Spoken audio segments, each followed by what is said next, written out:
Permisi, Bu. Silahkan, mari. Ya, Joli ya? Iya, Bu. Oke. Sebelumnya kamu apa kabar? Baik, Bu. Oke, Joli baik. Kalau Ibu boleh tahu, kamu baru lulus SMA ya, Jol ya? Iya, Bu, benar. Sekolah di mana dulu SMA-nya? Saya dulu di SMA 2 Nusa Bangsa, Bu. SMA 2 Nusa Bangsa. Oh iya. Iya, Bu. Oh, saya juga dulu sempat jadi guru BK di sana. Guru matematikanya Ibu Ros ya kalau nggak salah ya? Iya, Bu. Ibu Ros. Dia juga pernah jadi wali kelas saya waktu kelas 10. Oh gitu, iya dulu soalnya saya tuh dekat sama Ibu Ros. Kita tuh kemarin tuh bertiga, satu lagi guru bahasa Indonesia nih siapa ya namanya? Saya lupa. Maksud Ibu tapi ya, Bu? Iya Ibu TP ya, baik-baik. Masih ngajar di sana kan Ibu itu? Masih, Bu. Oke, Joli.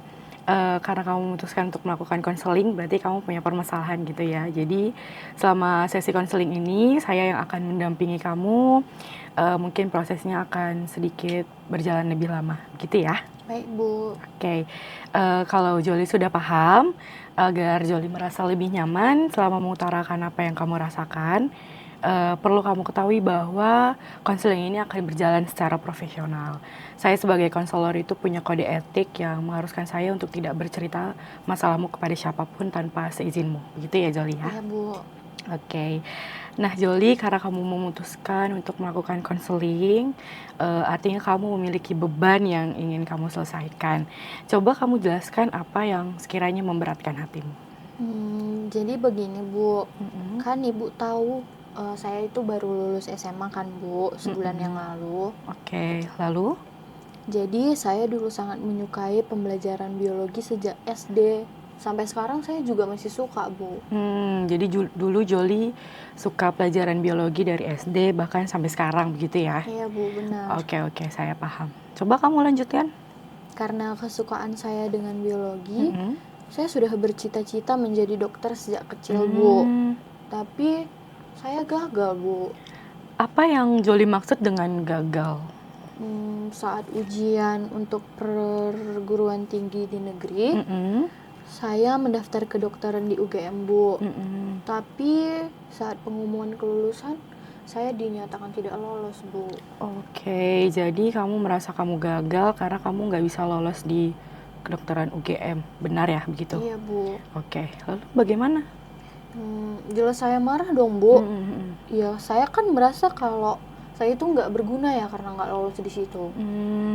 Joli kesal karena kecewa, karena mungkin Joli ngerasa semua usahanya tidak menunjukkan hasil begitu ya? Iya, Bu. Oke.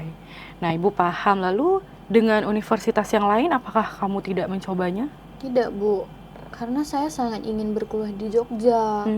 Makanya saya memilih di UGM. Oke. Joli pengen banget kuliah di Jogja, makanya ambil UGM gitu ya? Iya, Bu. Oke, saya paham. Coba dilanjutkan. Ya gimana ya, Bu? Saya tuh merasa semua usaha saya sudah maksimal. Tapi tetap aja, saya nggak bisa lulus. Wajar kan, Bu, kalau saya marah?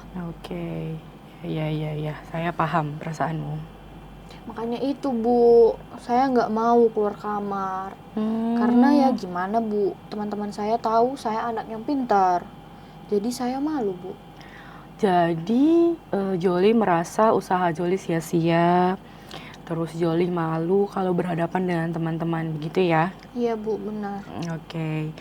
Nah, Joli, karena kita sudah mengetahui permasalahan kamu nih ya, sekarang menurut Joli apa yang bisa kita pecahkan bersama? Oke. Mungkin menurut Joli terlalu rumit pertanyaannya. Kalau begitu, Ibu ubah pertanyaannya. Menurut Joli, apa yang kamu ingin ubah dari dirimu setelah mengalami permasalahan ini? Kalau setelah berkonseling ini, saya ingin lebih bisa menerima kenyataan kalau saya itu nggak bisa lulus dari UGM, Bu. Oke, jawabannya sangat bagus. Jadi kamu pengen lebih bisa menerima kenyataan ya. Jadi jawaban kamu bisa membuat proses konseling kita jadi lebih baik ya, Jol ya. Makasih, Bu. Oke. Sebelumnya coba saya rangkum dulu ya pembicaraan kita dari awal ya. Jadi Joli memutuskan untuk melakukan konseling karena ternyata setelah kita bercerita ternyata kamu tidak bisa lolos di kedokteran UGM, kamu merasa kesal, kamu merasa putus asa karena kamu sudah berusaha tapi hasilnya sia-sia begitu ya. Iya, Bu. Oke, Joli, kalau tadi ibu nggak salah dengar ya, kamu menyebutkan kalau kamu merasa dirimu gagal. Apa yang kamu maksud dengan dirimu yang gagal? Gimana ya, Bu? Mm-mm. Saya udah belajar sepenuhnya, Bu. Mm-mm. Tapi saya nggak bisa lulus di kedokteran UGM, Bu. Tapi hasilnya nihil juga kan, Bu. Saya kan anak tunggal di keluarga saya. Ibu dan ayah saya juga seorang dokter. Jadi saya merasa kalau saya itu harapan satu-satunya, Bu, di keluarga. Terus kalau saya nggak bisa lulus di kedokteran UGM, berarti saya nggak bisa dong jadi kebanggaan orang tua saya. Saya anak yang tidak berguna. Orang tua saya seharusnya tidak melahirkan saya di dunia ini. Oke, saya paham perasaanmu. Lalu, apa lagi yang membuat Joli merasa jadi orang yang gagal? Usaha saya sudah sangat maksimal, Bu. Saya sudah mengikuti Olimpiade Biologi sejak saya berada di kelas 5 SD. Saya sudah mengikuti bimbel juga. Saya juga sering membaca buku di perpustakaan. Bahkan saya hanya tidur selama 3 jam loh, Bu. Setiap harinya usaha saya sudah sebegitunya, Bu, dengan keinginan saya untuk masuk kedokteran ini. Tapi memang usaha saya tidak ada hasilnya. Semuanya sia-sia gitu, Bu. Jadi, Joli merasa usaha yang kamu keluarkan itu tidak ada hasilnya, begitu ya? Iya, Bu. Makanya saya sangat kecewa. Dan saya itu kayak sangat marah kepada diri saya gitu loh, Bu. Oke. Jadi kamu marah dan kecewa gitu ya? Iya, Bu, benar. Rasanya saya nggak bisa menghadapi semua orang, Bu. Tidak bisa menghadapi semua orang? Iya, Bu. Semua teman-teman saya, semua keluarga saya itu tahu kalau saya anak yang pintar. Dan mereka yakin kalau saya pasti bisa masuk kedokteran di UGM. Tapi kalau begini hasilnya, setiap mereka bertanya, saya bisa jawab apa? Saya cuma bisa bilang kalau saya tidak mau merantau jauh dari orang tua saya. Saya cuma bisa bilang kalau banyak universitas di Jakarta yang kedokterannya jauh lebih baik. Karena alasan itu mungkin bisa membuat mereka percaya kepada saya, Bu. Oke, jadi kamu memilih untuk menjawab kalau kamu nggak mau kuliah di Jogja gitu ya, nggak mau Iya, jauh dari Bu. keluarga. Dengan pemikiranmu yang seperti itu, apa yang Joli lakukan? Karena saya sudah gagal mendaftar di UGM, Bu. Saya tidak mau keluar rumah, Bu. Saya juga tidak keluar dari kamar bahkan, Bu. Saya hanya keluar kamar jika harus makan atau ke kamar mandi. Begitu, Bu. Oke, jadi karena Joli gagal, terus Joli marah dan kecewa sama diri sendiri, akhirnya Joli mengurung diri di kamar gitu ya? Iya, Bu, benar. Oke. Nah, Joli, dari apa yang Ibu tangkap, kamu merasa kamu gagal dan kecewa. Lalu, kalau Ibu boleh tahu, kamu melakukan hal tersebut atas dasar apa? Saya suka biologi, Bu. Makanya saya memutuskan untuk menjadi dokter.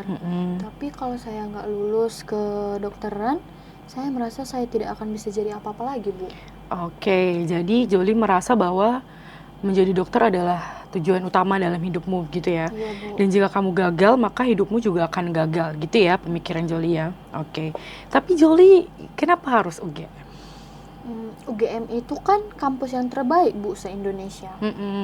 Jadi kalau saya nggak bisa masuk ke sana dengan jurusan kedokteran, maka semua orang akan bangga sama saya, Bu. Jadi Joli berpikir kalau Joli nggak bisa masuk UGM, berarti Joli nggak bisa buat semua orang bangga sama Joli gitu Iya, ya. Bu. Oke.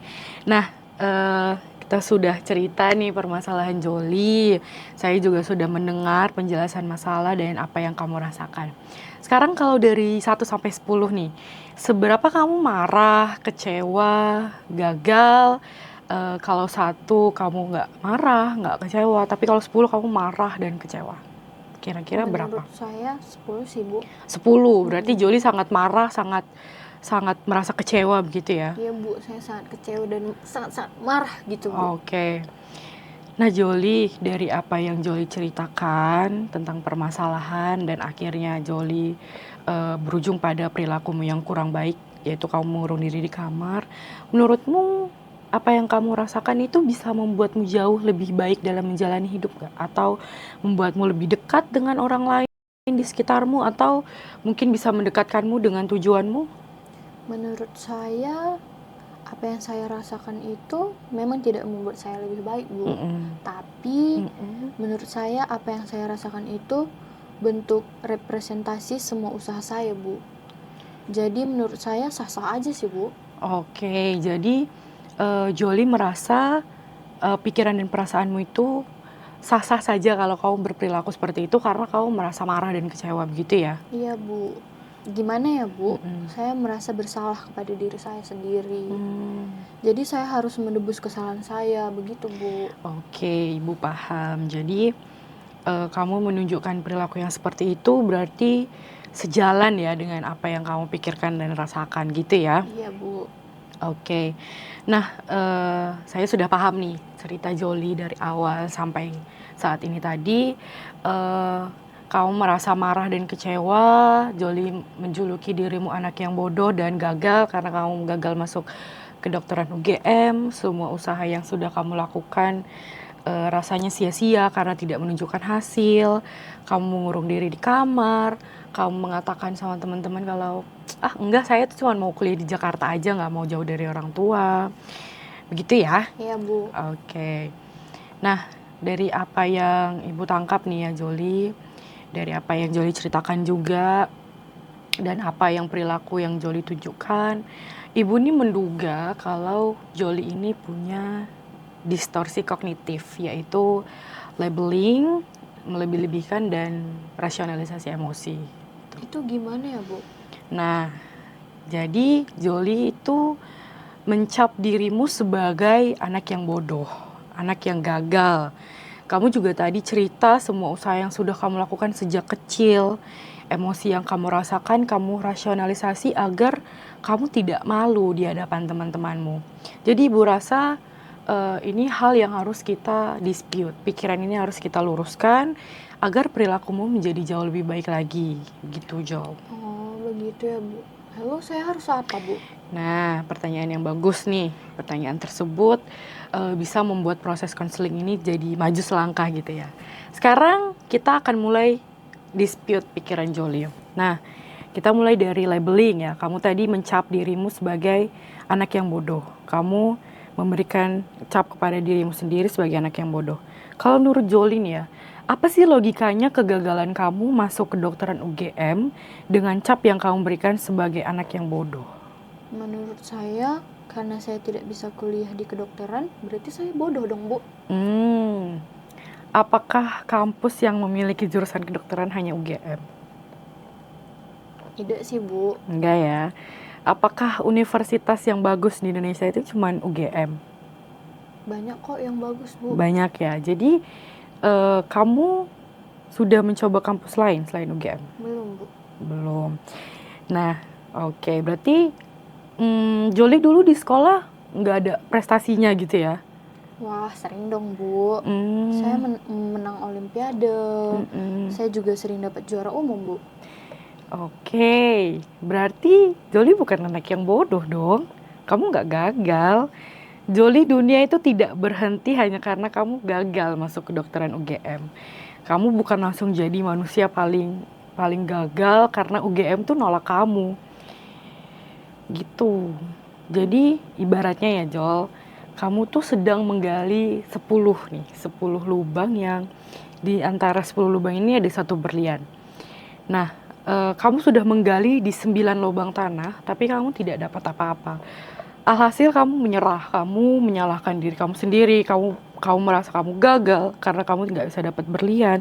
Padahal kalau kamu coba sedikit lagi, berlian itu tuh ada di lubang 10. Artinya kamu menyerah, padahal sedikit lagi kamu bisa. Gitu ya Bu. Berarti saya bukan gagal hanya karena saya saya ditolak di UGM ya Bu. Betul. Saya bisa aja sukses di tempat lain, begitu Bu? Betul, betul. Pemikiranmu sudah jadi jauh lebih baik ya, gitu ya Jol. Terima kasih Bu. Iya, nah sekarang tadi untuk melebih-lebihkan dan rasionalisasi emosi kamu yang akhirnya membuat kamu memutuskan untuk mengurung diri di kamar. Menurutmu mengapa keputusan tersebut jadi keputusan yang terbaik? Saya nggak tahu Bu, mungkin biar saya bisa menghindari dari semua orang Bu. Berarti saya mengurung diri di kamar juga sebenarnya nggak ada gunanya ya Bu. Saya juga harus berani menghadapi semua itu. Harus menjadi keputusan saya, begitu ya Bu? Bagus. Nah, Ibu sangat suka dengan jawabanmu. Jawaban tersebut membuktikan kalau kamu ada progres dalam sesi konseling ini, gitu ya Jol? Iya Bu. Nah, jadi Jol nih, kamu sudah menyadari kalau pemikiranmu itu salah, pemikiran marah dan kecewamu itu adalah perasaan yang salah, gitu ya Jol? Iya Bu, saya sudah tahu perasaan saya itu salah. Lalu apa yang bisa kamu lakukan? Mungkin saya akan belajar untuk menerima Bu. Toh juga saya belum mencoba di kampus lain. Kegagalan saya di UGM belum tentu menjadi kegagalan akhir saya Bu. Bisa saja saya berhasil di kampus lain. Betul, jawabannya bagus sekali ya Jol. Ibu suka banget jawaban kamu. Makasih Bu. Nah, tadi kita sudah mendispute pikiran dan perasaan kamu yang salah. Tadi kalau kamu merasa kamu tuh sangat marah, sekarang dari 1 sampai 10, sekarang pikiranmu dan perasaanmu ada di berapa? Mungkin sekarang jadi 3 Bu. Jadi 3, berarti sudah jauh lebih menurun ya. Iya Bu. Berarti perasaan marah dan kecewamu sudah berkurang gitu ya. Oke, nah kalau tadi skala tentang perasaan dan pikiranmu, sekarang Ibu mau tahu dong dari 1 sampai 10, seberapa kamu mantap dan percaya dengan pikiran baru? Mungkin 9 ya Bu. Saya sangat siap dan sangat percaya diri Bu. Baik, bagus, Ibu senang banget dengarnya. Jadi kamu sudah menyadari ya bahwa perilakumu itu salah ya? Iya Bu, saya tahu perilaku saya itu salah. Lalu kita bisa menentukan nih perilaku baru yang jauh lebih bagus ya Jol ya? Iya Bu. Kamu bisa mulai dengan berhenti mengurung diri di kamar. Iya Bu, saya tidak akan mengurung diri di kamar Bu. Saya juga akan mencoba daftar kuliah di kampus lain. Saya juga akan menjawab dengan jawaban jujur ke semua teman-teman ketika mereka bertanya kepada saya Bu. Oke, sungguh perilaku yang sangat baik ya. Selama sesi konseling ini Joli sudah mengikuti dengan sangat baik. Kamu menunjukkan progres yang cukup baik ya Jol ya. Jadi Ibu akan coba simpulkan proses konseling kita. Jadi Joli datang dengan permasalahan yang membuat Joli merasa marah, merasa kecewa. Kamu mengurung diri di kamar karena kamu gagal masuk kedokteran UGM. Kamu merasa kamu menjadi anak yang gagal, anak yang bodoh, nggak pantas dilahirin di dunia. Ternyata kamu memiliki distorsi kognitif. Dan kita sudah mendispute pikiran ini. Alhasil kamu sudah menentukan perilaku barumu dan juga pemikiranmu jadi jauh lebih sehat. Begitu ya? Iya Bu, benar. Oke Joli, kita sudah berada di akhir sesi konseling ini. Saya mengucapkan terima kasih karena kamu sudah mengikuti dan menunjukkan perkembangan yang baik selama proses konseling. Ya Bu, terima kasih Bu. Oke, Ibu yakin kamu bisa bangkit kembali. Perilaku dan perasaan barumu yang sudah kamu putuskan mungkin di awal akan kelihatan sulit dilakukan ya, tapi Ibu yakin kamu pasti bisa. Orang tua dan saya khususnya sebagai konselor kamu juga akan mendukung kamu sepenuhnya untuk melakukan perilaku barumu tersebut, gitu ya? Ya Bu. Oke Joli, Ibu tunggu kabar baik dari kamu. Kalau misalnya kamu masih ada kendala dalam menjalankan perilaku yang baru, kamu bisa menghubungi saya, begitu ya? Baik Bu, terima kasih ya Bu. Oke, Saya sama-sama pamit, Joli. Bu. Iya, hati-hati di jalan.